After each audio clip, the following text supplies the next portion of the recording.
Here, $100. I'll take responsibility for her belongings and her debt today. Fine. Take her. She's your problem now. A trash collector buying a trash girl. Perfect match. I wish you both the happiest of lives.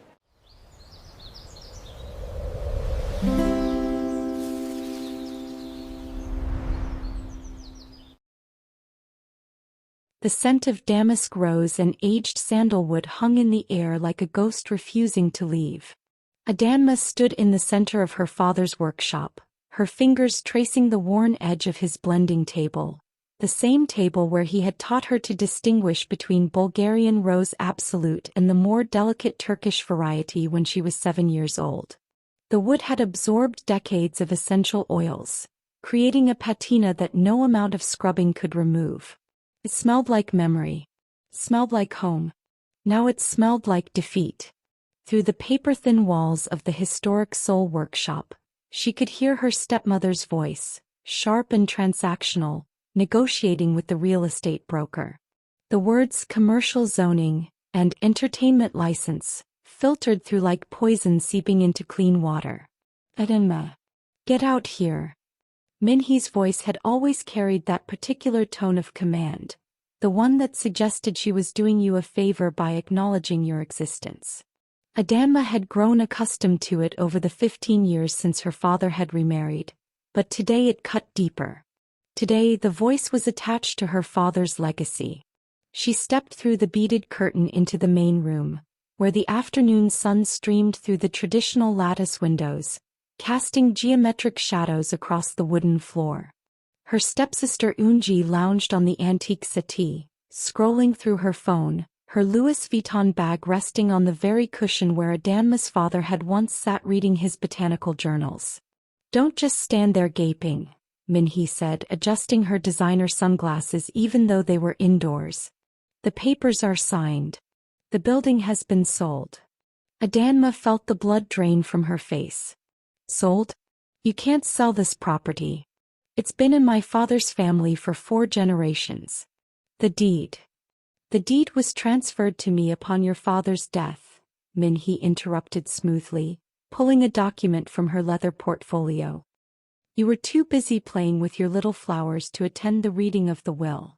The building is legally mine, and I've decided to liquidate the asset. You didn't inherit a building. You inherited a life estate, Adanma said, her voice trembling despite her effort to remain composed. My father's will clearly stipulated. Your father's will is none of your concern. Minhee's eyes narrowed behind her sunglasses. The only thing you need to understand is that you have 30 minutes to pack your things and leave. Eunji finally looked up from her phone, a smirk playing at the corners of her mouth. The new owners are turning this place into a VIP lounge and club. Can you imagine? All those stuffy old jars and dried herbs gone, replaced by champagne and beautiful people. Those stuffy old jars contain my father's life work, Adanma said, her hands balling into fists at her sides.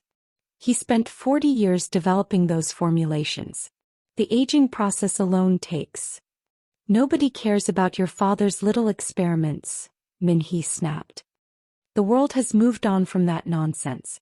People want entertainment, not smelly old bottles of water with flowers floating in them. Adanma's eyes burned, but she refused to cry in front of them. She had learned that lesson years ago, when Minhee had mocked her tears at her father's funeral. I'm not leaving, she said quietly. This is my home. My father gave me this workshop in his will. I have the documents. Those documents were superseded by a later codicil. Minhee reached into her portfolio again and withdrew another paper, holding it up triumphantly.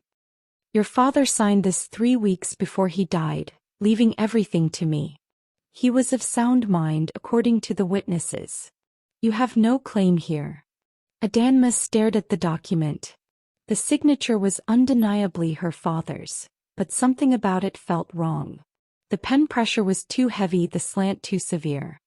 Her father had always signed his name with a gentle flourish, like the curve of a rose petal. Let me see that, she said, reaching for the paper. Minhee snatched it back. Get packing.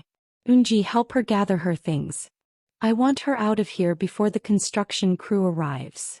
The next 29 minutes passed in a blur of humiliation and disbelief.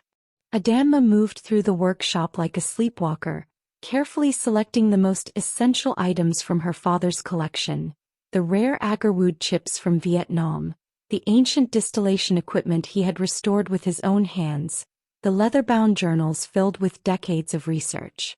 She knew she couldn't take everything, so she focused on what was irreplaceable. Eunji followed her through the workshop like a vulture, picking through drawers and closets, occasionally pocketing small items that caught her eye.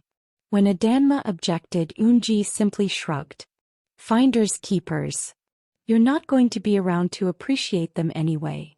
At the end of 30 minutes, Adanma stood in the doorway with 2 suitcases and a cardboard box containing her most precious possessions. Her father's workspace stared back at her, stripped of the soul that had once filled it. The jars of essential oils remained on their shelves, but without Adanma's knowledge of how to use them, they were just colored liquids in glass containers. Minhee produced a thick envelope and pressed it into Adanma's hand. Here. This should help you get started somewhere else. Adanma opened the envelope and found a single bill inside. 100,000 won. Approximately $100 American. What is this? She whispered. Your inheritance. Minhee smiled, and there was nothing warm about it. Consider it a gift. I'm being generous. Generous? You're paying me $100 to walk away from my father's legacy? Don't be dramatic. It's a real estate transaction, nothing more. Now get out before I call the police and have you removed for trespassing. Adanma stood frozen, the $100 bill clutched in her trembling hand. Outside, she could hear the sounds of the market district coming to life. Merchants shouting, customers haggling, the distant hum of city traffic. Inside, she could smell the remnants of her father's life's work, and the sharp, acrid scent of betrayal. Do you know what your father would say if he could see you now? Adanma asked quietly. Minhee's expression flickered for just a moment before hardening again. He would say I did what was necessary to protect my family's future. Now go. Eunji stepped forward and gave Adanma a gentle push toward the door. Don't make this harder than it needs to be. We've been patient with you, Adanma. Always treating you like family even though you're only half Korean. But that patience has its limits. Adanma felt those words like a physical blow. The casual cruelty of them, the way Eunji delivered them as though stating an obvious fact. Half Korean. Half forgotten. Half valued. Don't worry, Eunji continued, her voice dripping with false sympathy. You'll find somewhere to go. A girl like you, pretty enough to attract attention, smart enough to know how to use it. You'll land on your feet. Adanma gripped the edges of her cardboard box and stepped through the door. The afternoon sun hit her face, and for a moment she closed her eyes, trying to compose herself. When she opened them, she saw the market street stretching out before her, narrow and winding, lined with food stalls and shops, bustling with the energy of daily commerce. She had no idea where she was going. The crowd moved around her like water around a stone, flowing past her broken figure without a second glance. She was invisible here, just another person carrying boxes, just another ordinary moment in the endless stream of Seoul's daily life. At the corner of the street, she saw a man in a blue janitor's uniform sweeping the pavement. He was older, perhaps in his late 30s, with a face and hands that looked like they had spent decades working. There was something dignified about the way he carried himself, despite the mundane nature of his task. He swept with precision, each stroke deliberate, as if he were performing a sacred ritual rather than street maintenance. Adanma made eye contact with him for just a moment, and something in his gaze gave her pause. It was patient, steady, like he had all the time in the world. She continued walking. Behind her, Minhee's voice rang out from the workshop doorway. You're still lingering? I told you to leave. Do I need to call the police after all? Adanma turned to face her stepmother, but before she could respond, the janitor stepped forward. Is there a problem here? His voice was calm, measured, with the deep resonance of a man who spoke rarely but spoke with conviction. This doesn't concern you, Min-hee snapped. This is a private family matter. I couldn't help but notice, the janitor said, that you've asked this young woman to leave with nothing more than what she can carry. That seems unfair. Unfair. Min-hee laughed. Who are you to lecture me about fairness? You sweep the streets for a living. You know nothing about fairness. You know nothing about anything. The janitor remained unruffled.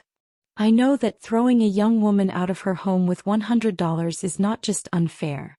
It's cruel. Min-hee's face reddened. She doesn't deserve anything. Her father was a fool who wasted his life playing with plants. He's the same. A useless girl with useless talents. Now get out of my way or I'll call the authorities. The janitor reached into his pocket and pulled out a worn leather wallet. He extracted a single bill and held it out to Min-hee. Here, $100. I'll take responsibility for her belongings and her debt today. Leave her alone. Min-hee stared at the money, her mouth hanging open. You're buying her? Like a used good? No, the janitor said quietly. I'm buying her peace of mind. I'm buying you the opportunity to prove you don't need to kick someone when they're down. Take it or leave it. For a moment, Adanma thought Min-hee would refuse. The fury in her eyes suggested she wanted to escalate the situation, to cause more pain, to do something that would satisfy her need for dominance. But then she snatched the money from the janitor's hand. Fine. Take her. She's your problem now. She turned to Adanma with a bitter smile. A trash collector buying a trash girl. Perfect match. I wish you both the happiest of lives. The workshop door slammed shut. Adanma stood in the street, her boxes growing heavy in her arms, watching the janitor who had just spent his day's wages on a stranger. Why did you do that? She asked. You don't even know me. The janitor looked at her with those patient eyes. No. But I knew your father. Years ago when he first started his workshop, I used to come here to clean the street. He would offer me tea and talk to me about his work. He told me about you, his daughter, who shared his passion for botanical art. He said you were going to do great things one day. Adanma felt tears welling in her eyes. He used to talk about me? Constantly. The janitor smiled, and in that smile, Adanma saw a kindness she hadn't experienced in years. He was proud of you. More than you know. My father died 5 years ago. You remember him after all this time? I remember everyone who treats me with basic human dignity, the janitor said. Your father did that. He treated me like a person, not a janitor. Not a nobody. And that kind of respect, you don't forget that. Adanma felt the tears spill over. She tried to wipe them away, but they kept coming, a flood of emotion that had been dammed up for too long. I have nowhere to go, she admitted. She took everything. The house, the workshop, the bank accounts. I don't have a single friend in Seoul who can take me in. The janitor looked at her for a long moment. His face was impossible to read, but there was something in his eyes that suggested he was thinking about something important. I have a room, he said finally. In a house in Bukshan. It's small but it's dry and warm. You can stay there as long as you need. I can't accept that. You don't know me. I could be dangerous or dishonest or... You're Adanma. You're your father's daughter. I know you well enough already. He reached out and took one of her boxes, the weight of it shifting easily in his strong hands. Come. It's not far but it's uphill. You'll need to keep your strength. Adanma looked back at the workshop one last time. The windows were dark now, the traditional latticework empty of the warm light that had once spilled onto the street. The sign above the door, Yoon's Botanical Essences, hung crookedly, a metaphor for everything that had been lost. She turned away from it and followed the janitor down the narrow market street, into the labyrinthine alleys of Old Seoul, toward a future she could not possibly have imagined. If someone took away your late parents' legacy and gave you $100 to walk away, What is the first thing you would do? Let us know in the comments below, and don't forget to like, subscribe, and tell us where you're watching this video from. Your support means everything. The Hanok house was hidden so deeply in the Bukshan neighborhood that Adanma would have walked past it 100 times without noticing it.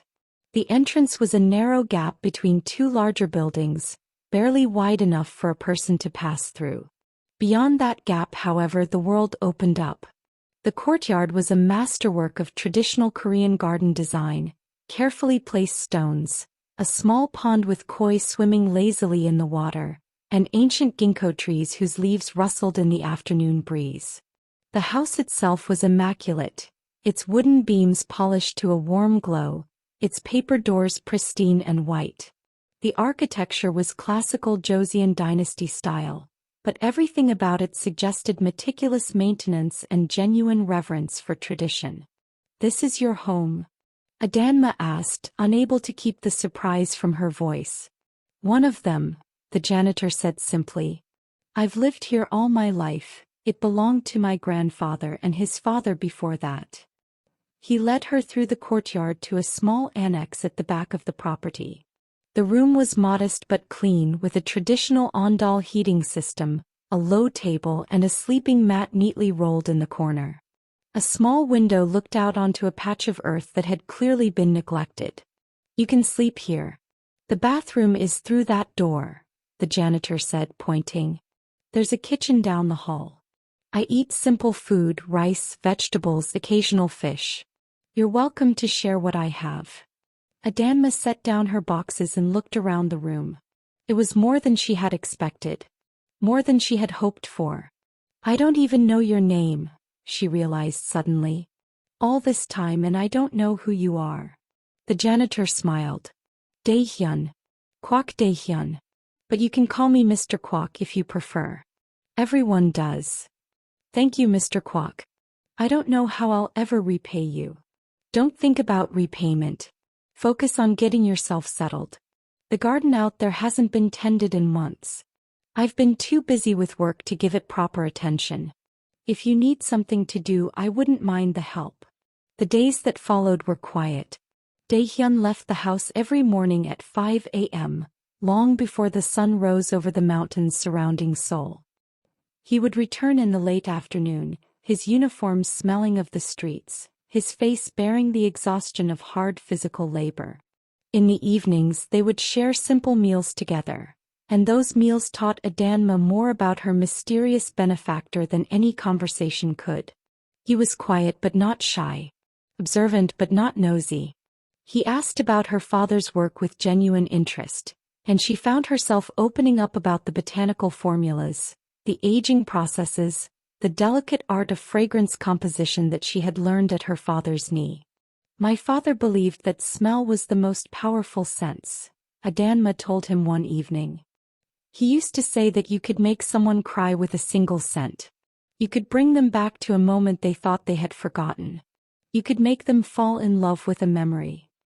"He sounds like a wise man." "He was." She stirred her rice, not looking up. "He used to take me to the mountains at dawn to collect wild ingredients. We'd walk for hours, just the two of us, searching for the perfect botanicals. He taught me that patience was the most important ingredient in any perfume. That you couldn't rush art."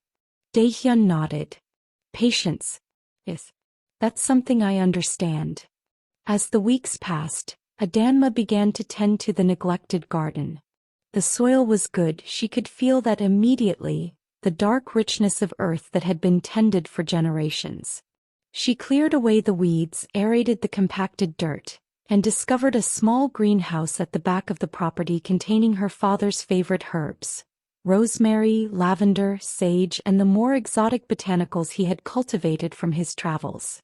In the mornings, while Dae-hyun was away, she would work in the garden, her hands buried in the earth, the scent of growing things rising around her. She found a small still in the greenhouse, one that had clearly been used for distillation at some point. With her father's techniques and her knowledge of botanical chemistry, she began to craft small batches of essential oils and hydrosols. The first batch of rose water she produced was a revelation. She had used the old method, steam distillation in a copper pot, a tradition her father had learned from an elderly master in Grasse, France. The water that dripped from the still carried the soul of the roses, a liquid memory of summer sun and morning dew. She bottled it in salvaged glass containers and stored them in the greenhouse, waiting for something. She wasn't sure what. Dae-hyun watched her work from a distance. He never commented directly on what she was doing, but she could feel his attention, his quiet observation.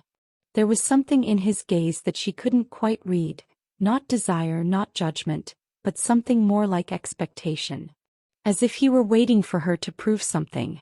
One evening he came home with a book in his hand. "I found this in a second-hand shop. I thought you might find it useful." It was a treatise on traditional Korean fragrance, written in the 18th century by a court official who had documented the secrets of Joseon-era perfumery. The book was written in Hanja, the classical Chinese characters that had been used in Korea for centuries. Adanma's father had taught her to read them as a child, and she devoured the text, discovering a lost world of botanical art that had been preserved in obscurity. "This is incredible," she said, her eyes shining.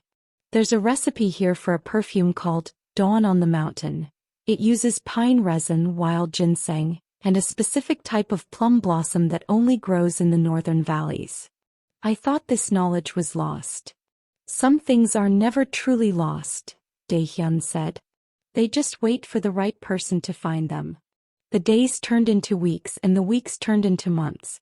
Adanma's life in the Hanok house took on a comforting rhythm: early mornings in the garden, afternoons studying her father's notebooks and the antique text Dae-hyun had found, evenings with her quiet benefactor.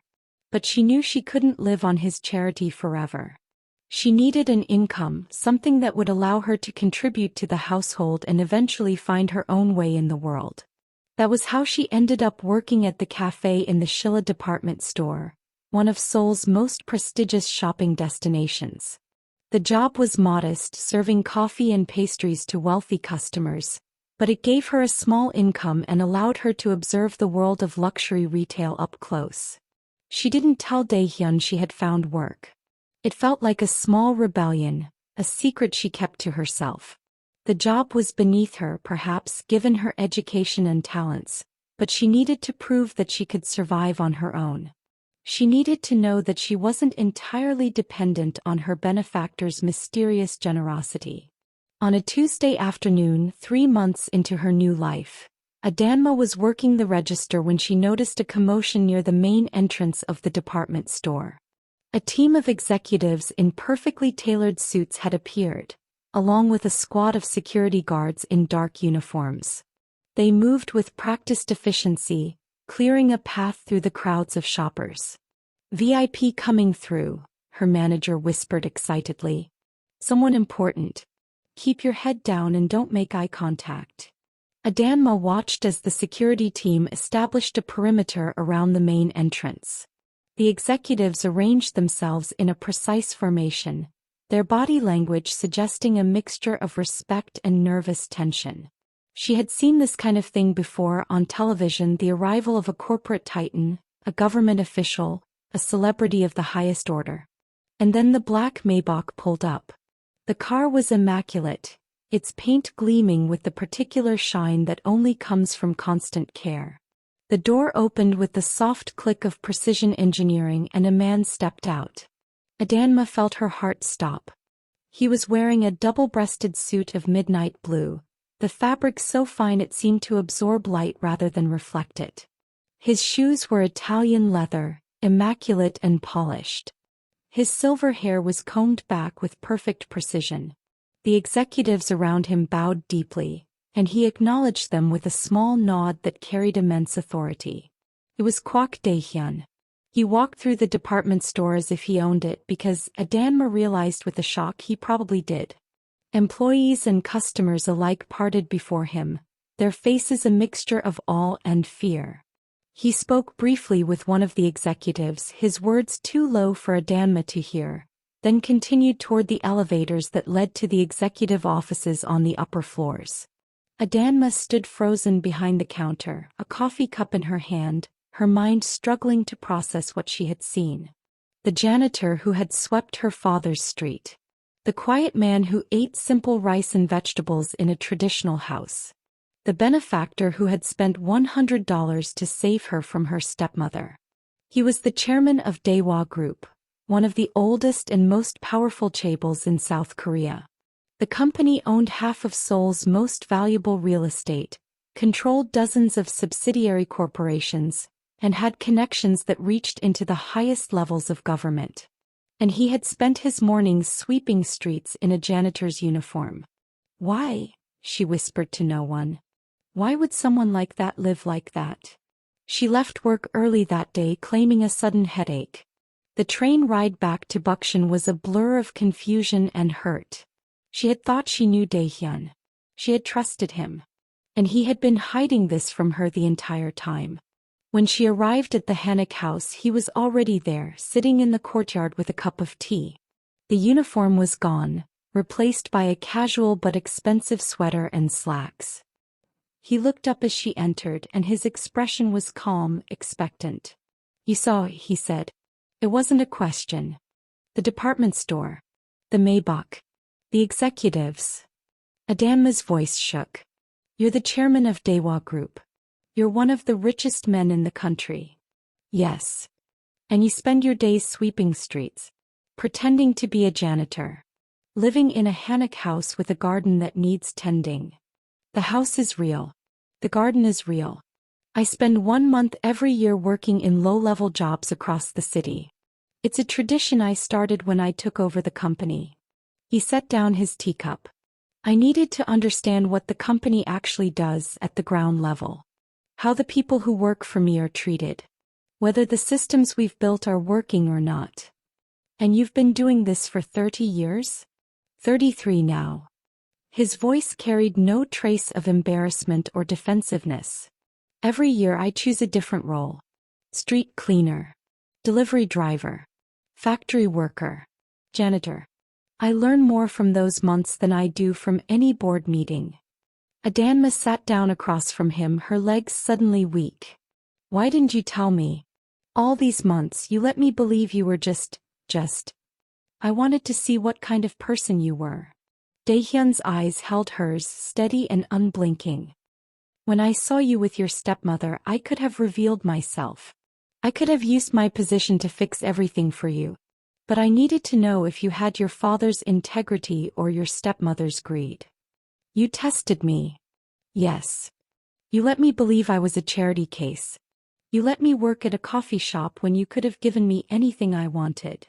I didn't let you do anything. You chose to work. You chose to tend the garden.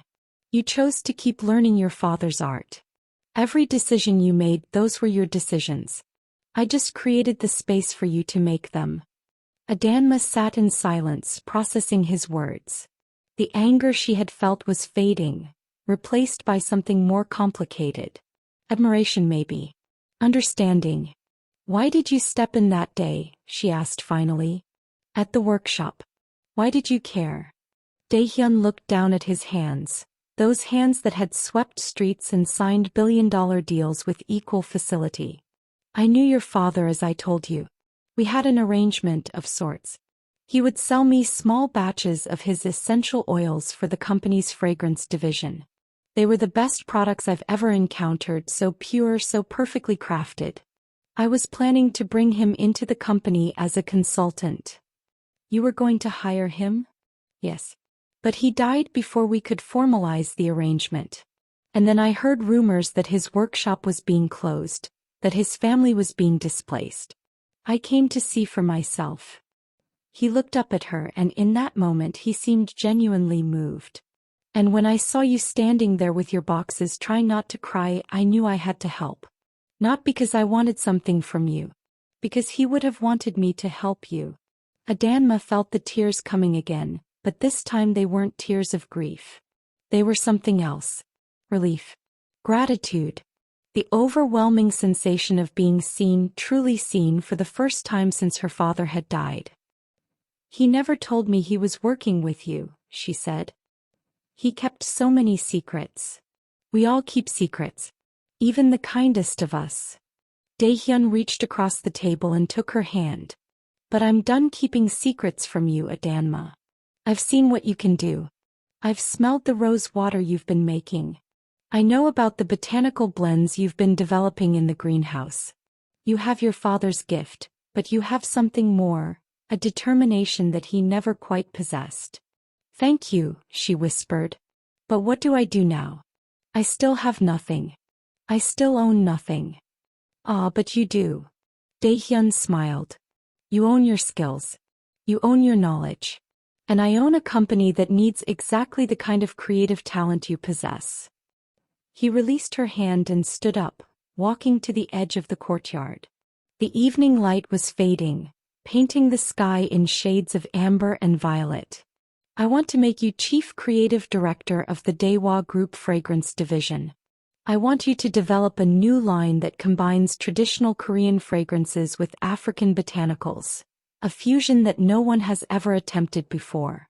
I'll give you the resources you need, the creative freedom you deserve, and complete control over the product development. Adanma stared at him. I can't accept that. I'm nobody. I don't have credentials, I don't have experience. You have talent. That's all that matters. He turned to face her. I've seen what you can do. I've watched you in that garden working with the earth, coaxing beauty out of neglect. I've seen the way you approach problems, how you solve them with patience and creativity. You have everything you need to succeed in this industry. You just need someone to give you the chance. And that someone is you? Who else would it be? I've invested my time in you, Adanma. My patience. My trust. I don't do that lightly. He came back to the table and sat down, his face serious. I'm not offering you charity. I'm offering you a partnership. Your talent, my resources. Your creativity, my distribution network. Your vision, my company's reach. Adanma thought about her father's workshop, about the jars of essential oils that Min-hee and Eun-ji would soon be destroying. She thought about the art he had spent a lifetime developing, the traditions he had preserved against all odds. And she realized that this was her chance to honor that legacy, not by clinging to the past, but by building something new from it. I'll need to start from the beginning, she said. The African botanicals I want to use, hibiscus, baobab, Cape jasmine, they have specific growing requirements. And the Korean herbs need to be sourced from specific regions. The aging process for the base oils will take at least 6 to 10 months. I'll need a proper laboratory, a staff of assistants, access to. How much do you need? I don't know yet. I can give you a proper proposal by the end of the week. Dae-hyun laughed, and the sound was unexpectedly warm. You don't need a proposal. You need money and freedom. I'll give you both. You'll have an unlimited budget, a team of your choosing, and complete creative autonomy. The only condition is that the final product must be extraordinary. And if it isn't? Then we'll try again. That's the nature of creation. You fail, you learn, you try again. I have faith in you. Some 17 months later, Adanma stood in a state-of-the-art laboratory in the heart of Gangnam, surrounded by equipment that she had only dreamed of as a child working in her father's modest workshop. The lab was climate-controlled, sterile, and magnificent, everything she had ever wanted and more. But it was the garden outside that held her heart. Dae-hyun had purchased a property outside Seoul, in the temperate climate of the Korean countryside, where she could cultivate the African botanicals she needed. The baobab trees were still young, but the hibiscus and Cape jasmine were thriving. The traditional Korean herbs, ginseng, mugwort, green tea, grew in carefully tended rows nearby, their scents mingling in the mountain air. The fusion line she was developing was called Echoes of Two Worlds, a concept that had come to her in a dream. The fragrances would tell stories of journeys, of connections, of bridges built between cultures. Each perfume would combine a traditional Korean element with an African botanical, creating something entirely new and utterly beautiful. The aging process is critical, she explained to Dae-hyun during one of his visits. The base oils need to mature for at least a year before we can even think about blending. But I've been experimenting with accelerated techniques that might. You don't need to rush. He stood in the doorway of the lab, watching her with that patient expression she had grown to know so well. The project has no timeline. I want it done right, not done fast. You're too generous. I'm pragmatic. A rushed product will fail in the market, and will have wasted resources and damage the company's reputation. A carefully developed product, on the other hand, will create demand for decades to come. Adanma nodded, understanding his logic. This was the thing about Dae-hyun that she had come to appreciate most. His patience was not just a personal quality but a business strategy. He didn't need immediate results. He played the long game, investing in people and projects that would pay off in the distant future.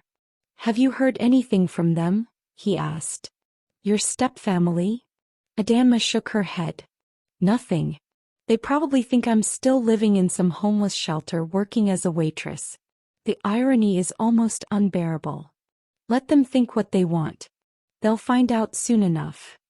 The launch event was planned for the winter solstice, a date that held significance in both Korean and many African traditions. The venue was the grand ballroom of the Dewa Group headquarters, a space that had been transformed into a botanical wonderland. Living walls of flowers, carefully placed lighting, and the subtle sense of the new fragrance line created an atmosphere of pure enchantment. Adanma had spent weeks preparing for the event, overseeing every detail. The invitations had gone out to the elite of Korean society, government officials, business leaders, celebrities, and journalists. The Dewa Group had the power to bring in anyone it wanted, and Dae-hyun had used that power liberally. The night of the event, Adanma stood in front of a full-length mirror in her dressing room, adjusting the collar of her hanbok. The traditional Korean dress had been custom-made for her, blending classical design with modern elements.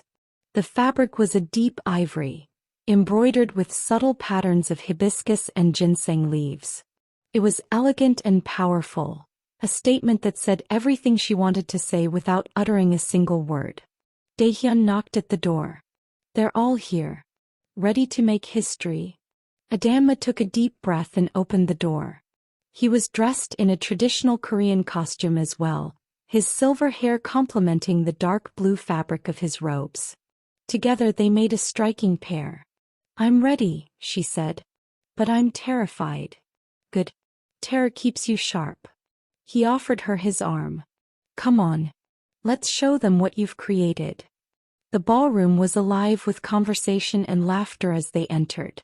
The guests parted before them, their eyes fixed on the pair at the center of the event.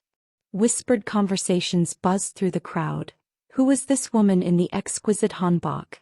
And why was the chairman of Dewa Group escorting her with such obvious respect? Adanma felt the weight of their gazes and forced herself to smile. She had prepared for this moment. She had rehearsed her speech. She knew exactly what she was going to say. But before she could reach the stage, she spotted two familiar faces in the crowd. Min-hee and Eun-ji had arrived in all their glory, wearing dresses that probably cost more than Adanma's entire apartment. They had clearly spent their stolen money on high-end fashion, hoping to impress the elite and pitch their fake cosmetic business to the chairman. Eun-ji spotted Adanma first. Her face went through a complicated series of emotions: confusion, recognition, disbelief, and finally horror.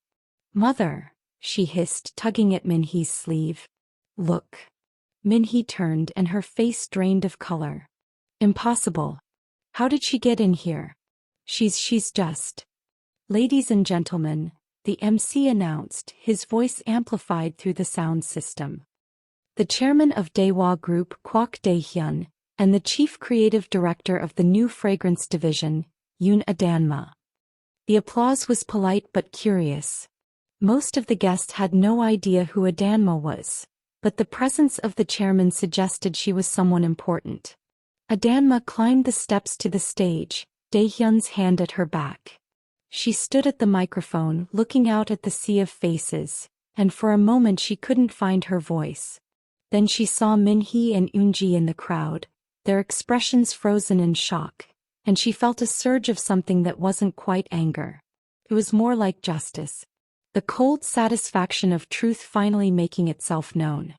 "Thank you all for being here tonight," she began. "Many of you are wondering who I am and why I'm standing on this stage with the chairman of Dewa Group." She paused, letting the silence stretch. "My name is Yoon Adanma. My father was Yoon Min-jun, the founder of Yoon's Botanical Essences, a small workshop in the market district of Seoul. He was a master perfumer, a man of extraordinary talent and quiet wisdom. He taught me everything I know about botanical art." She looked out at the crowd, searching for Min-hee's face. "He died 5 years ago, leaving behind a legacy that was stolen from me by people I should have been able to trust. My stepmother, Min-hee, and my stepsister, Eun-ji, forged documents, falsified claims, and kicked me out of my home with nothing but $100 and a suitcase." Gasps rippled through the crowd. Adanma heard someone say, "Is that true?" And another voice respond, "She's talking about the woman in the blue dress." Min-hee's face had gone from white to red. She was trying to push through the crowd toward the stage, but she couldn't get past the security guards who had materialized around her. "Tonight," Adanma continued, "I'm not here to talk about the past. I'm here to talk about the future. I'm here to introduce you to a fragrance line that honors my father's legacy while creating something entirely new, a fusion of Korean and African botanical traditions that represents the beauty of connection across cultures." She gestured toward the stage where 6 elegant bottles were displayed on velvet cushions. The bottles were works of art in themselves, their designs inspired by the patterns of Korean temples and African masks. "This is Echoes of Two Worlds, a collection of 6 unique scents that tell stories of journeys, of bridges, of the extraordinary beauty that emerges when we bring different cultures together. I've spent the last year developing these fragrances, working with botanists from both continents to source the finest ingredients and perfect the compositions." She picked up the first bottle. "This is Dawn on the Mountain, my tribute to the mornings my father and I spent in the Korean mountains, collecting wild ginseng and pine resin. The base notes are aged sandalwood and patchouli, the heart notes are Korean mugwort and African Cape jasmine, and the top notes are bergamot and yuzu." The crowd leaned forward, trying to catch a whiff of the scent. Adanma smiled and continued, "This is just the first of our new fragrance lines. The Dewa Group and I have committed to a 5-year research and development program that will bring African botanicals to Korean markets and Korean fragrances to African markets. We're building a bridge between 2 worlds that have much to learn from each other." The applause was thunderous. Adanma had expected it, the story was compelling, the product was innovative, and the partnership with Dewa Group gave it unparalleled credibility. But she wasn't finished. "There's one more thing," she said, raising her hand for quiet. "A personal matter that I believe deserves to be addressed in public." She stepped down from the stage and walked through the crowd toward Min-hee and Eun-ji. The security guards stepped aside, allowing her to approach. "Min-hee," she said calmly. "Eun-ji. Imagine our surprise to see you here tonight." Min-hee's face was a mask of terror. "Adanma, darling, we came to support you." "I'm sure you did. You've always been such a supportive family." Adanma reached into the pocket of her hanbok and withdrew a folded piece of paper. "Do you remember this? The receipt for the sale of my father's workshop." Min-hee swallowed hard. "I don't know what you're talking about. You sold my inheritance for $100. And then you spent the proceeds on designer clothes and cosmetic surgery." Adanma unfolded the receipt. "But here's the thing, Min-hee. The workshop wasn't yours to sell. My father's will clearly stipulated that I would inherit the property on my 25th birthday.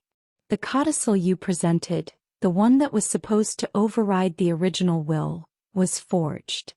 "I didn't forge anything," Min-hee protested, her voice rising.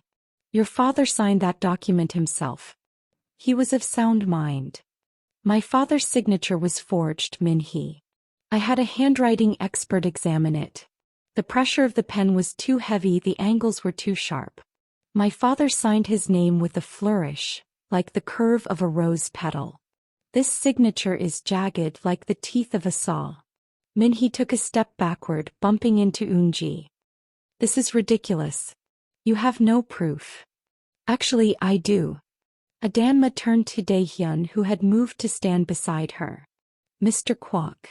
Dae-hyun nodded to his legal team, who stepped forward with a briefcase.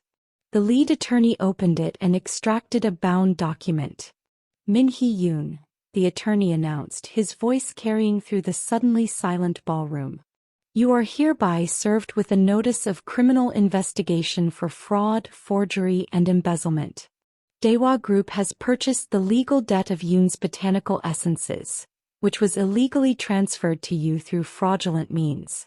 The original property and all associated assets have been restored to their rightful owner, Yoon Adanma. Min-hee's face was the color of ash. This is impossible. You don't have the authority. Dewa Group has the authority, Dae-hyun said calmly. We've been investigating this matter for 6 months. The evidence is overwhelming. You will be hearing from the prosecutor's office in the morning. Eun-ji burst into tears. Mother, what have you done? You told me everything was legal. You told me. Be quiet, Min-hee hissed. You're making it worse. I don't think you can make this worse, Adanma said. You tried to destroy my father's legacy. You tried to take everything from me. But you couldn't take my skills. You couldn't take my knowledge. And you couldn't take the friendships I've built with people who saw something in me that you refused to see. She turned to address the crowd. This is the reality of what happened tonight. Min-hee and Eun-ji arrived here hoping to pitch their fake cosmetic business to the chairman of Dewa Group. Instead, they've been exposed as frauds and thieves. Their case will go to court and they will face the consequences of their actions. But I'm not here to gloat. I'm here to announce something far more important. She held up the $100 bill that had started everything. This is the money that Min-hee and Eun-ji gave me when they threw me out of my home. I've kept it as a reminder of how low they tried to bring me. But I'm not going to keep it. I'm going to donate it to a foundation that supports young artisans, a foundation named after my father. Every year, the Yoon Min-jun Foundation will provide grants to young creators who are trying to build something beautiful in the world. My father believed that art was the most important thing we could leave behind. I'm going to prove him right. The applause was deafening. People were standing, clapping, cheering. Adanma saw tears in more than a few eyes. The story had moved them, touched something deep in their souls. But she barely noticed. She was looking at Min-hee and Eun-ji, who were being escorted out of the ballroom by security. Min-hee's face was still pale, her mouth open in disbelief. Eun-ji was crying openly, her expensive makeup running down her cheeks in streaks. They had come to the event seeking validation, hoping to climb the social ladder. Instead, they had been exposed and destroyed. Adanma felt a pang of something that surprised her, pity. They had built their entire lives on lies and manipulation, and now they had nothing. They had no money, no reputation, and no future. The courts would prosecute them for fraud and embezzlement, and they would almost certainly serve time in prison. But that was their choice, their consequence. They had tried to destroy an innocent person and they had failed. Now they had to face the music. Adanma turned away from them and walked back to the stage where Dae-hyun was waiting. He had a knowing smile on his face. Are you all right? He asked quietly. I'm fine. Better than fine. I'm free. She looked out at the crowd, the people who had come to celebrate her success. I never imagined this moment. I never thought I would get justice for my father. Justice is a dish best served cold, Dae-hyun said. And you served it very well. The aftermath of the gala was chaos. The international press had gotten wind of the story. The stepmother who had sold a young woman's inheritance for $100, the billionaire chairman who had been working undercover as a janitor, the fragrance line that had been born from betrayal and rose to triumph. The headlines wrote themselves. Chaebol chairman reveals secret life as janitor. Stepmother's betrayal leads to fragrance empire. The $100 inheritance that launched a luxury brand. Adanma's phone had been blowing up for days. Journalists wanted interviews, other companies wanted partnerships, and old acquaintances who had never bothered to stay in touch were suddenly eager to reconnect. She ignored most of them, focusing instead on the launch of the fragrance line and the foundation she had started in her father's name. The legal proceedings against Min-hee and Eun-ji moved forward with surprising speed. The evidence Dewa Group had gathered was overwhelming: forged documents, fraudulent financial transactions, and a pattern of deception that stretched back years. The prosecutors had no choice but to pursue the case. It was Dae-hyun who had put it all together, using the vast resources of his company's legal department to investigate the circumstances of her father's will. He had discovered that Min-hee had been systematically embezzling from the workshop for years, siphoning off profits and hiding the money in offshore accounts. The codicil to the will had been forged by a disgraced lawyer who had since fled the country. The witnesses who had signed it were Min-hee's friends, people who had been paid to lie. The handwriting expert's report was devastating. There was no question that the signature was fake. "Your father's estate will be fully restored," Dae-hyun told Adanma during one of their meetings at the Hanok house. "The workshop will be yours again. The bank accounts, the property, the rights to his formulas, all of it will be returned to you." "What will happen to Min-hee and Eun-ji?" "Prosecution. They'll probably serve 3 to 5 years in prison depending on how they plead.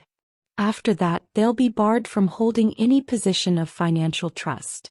They'll have nothing." Adanma sat in silence for a moment, processing the information. "I should feel happy about this," she said finally. "They tried to destroy me. They deserved this. But I don't feel happy. I feel empty.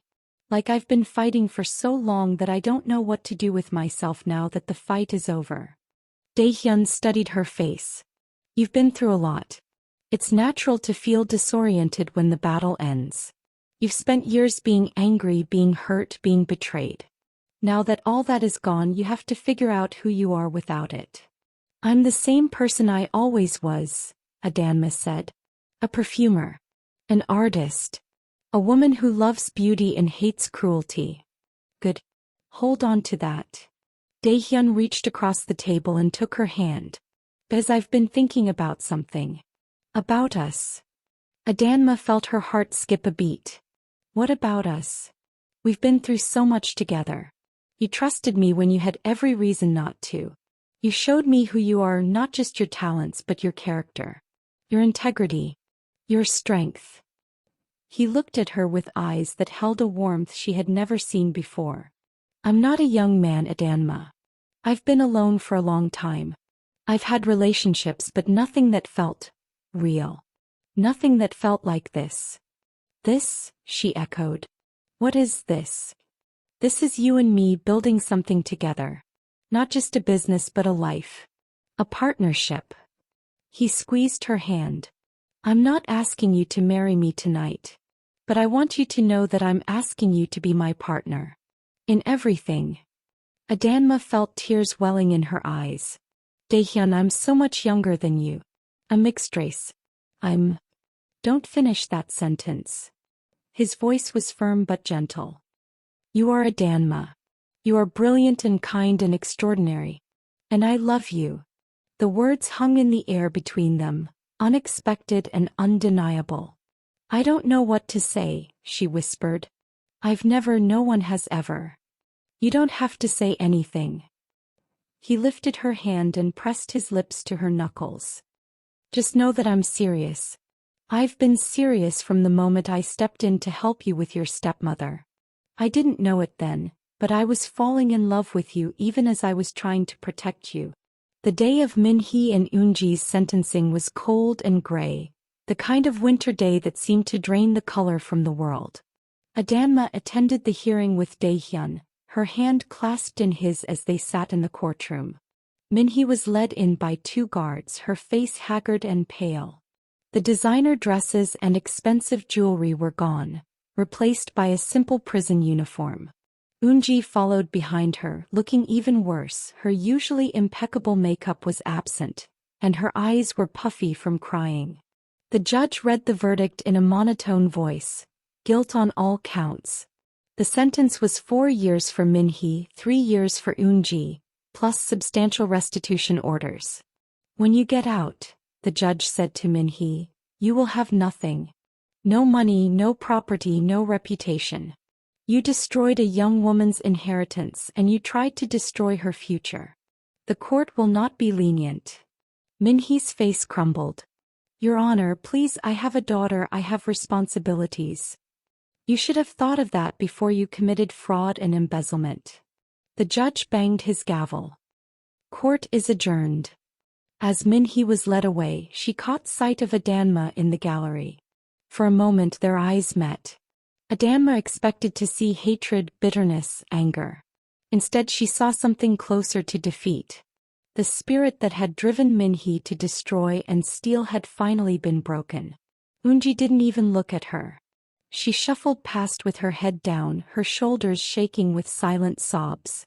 Adanma felt Dae-hyun squeeze her hand. Are you all right? Fine, she said. Better than fine.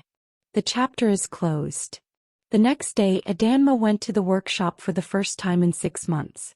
The building had been restored to her, and Dae-hyun had arranged for it to be cleaned and renovated. The interior was beautiful, preserved and improved, a testament to the love and care that had gone into its design. The workshop was now the headquarters of the Yoon Min-jun Foundation, a space where young artisans could come to learn, to create and to dream. Adanma had filled it with her father's equipment and notebooks, preserving his legacy for future generations. She stood in the center of the room and closed her eyes, breathing in the familiar sense of essential oils and aged wood. She could almost feel her father's presence, his gentle hand on her shoulder, his voice encouraging her to follow her dreams. We did it, Appa, she whispered. I kept your dream alive. I didn't let them destroy it. When she opened her eyes, Dae-hyun was standing in the doorway, watching her with that patient gaze. Ready to go? He asked. Almost. She took one last look around the workshop, then crossed the room to take his hand. I'm ready. They walked through the market district together, the streets bustling with life as they had been when Adanma was a child, holding her father's hand and marveling at the wonders of the world. The street vendors called out their wares and the smell of fresh food filled the air. Do you think I'll ever get used to this? Adanma asked. Being successful? Being happy? I hope not. Dae-hyun smiled. Complacency is the enemy of achievement. But I hope you get used to being loved. She leaned into him as they walked, feeling the warmth of his body against hers. The cold of the winter day couldn't penetrate the bubble of happiness they had built together. One last question, she said. When you saw me standing in the workshop holding those boxes trying not to cry, did you know you were going to fall in love with me? Not at that moment, no. But I knew you were special. He squeezed her hand. I thought you were beautiful and smart and stronger than you realized. I knew I wanted to protect you. The rest came later. Good answer. I've had a lot of practice. He grinned. Now stop asking questions and kiss me. They stopped in the middle of the street, surrounded by the bustling chaos of Seoul, and kissed, a kiss that promised a future they had both fought so hard to earn.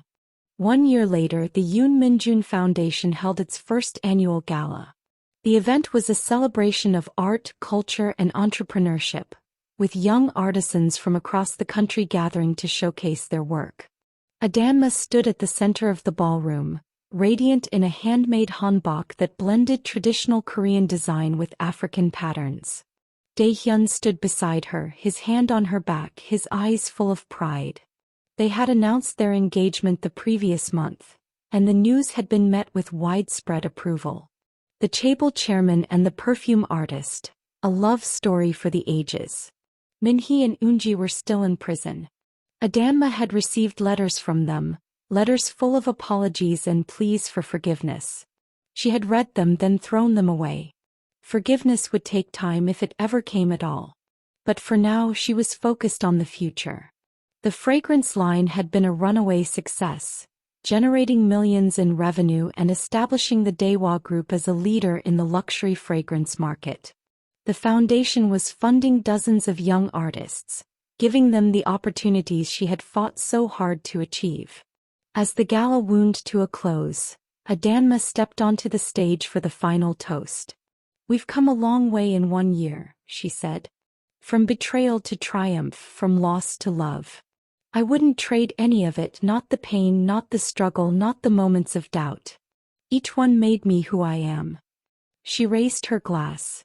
"To my father who taught me to love beauty. To the foundation which carries his legacy forward. And to all of you who believed in me when I didn't believe in myself." The applause was thunderous. Adanma looked out at the sea of faces, people she had met along her journey, people who had helped her, people who had become family. And she realized that she had everything she had ever wanted. Work she loved, a partner she adored, and a legacy that would outlast her. Thank you for watching this incredible story of betrayal, redemption, and love. If you enjoyed this video, please like, comment, and subscribe, and don't forget to let us know where you're watching from. Your support makes videos like this possible.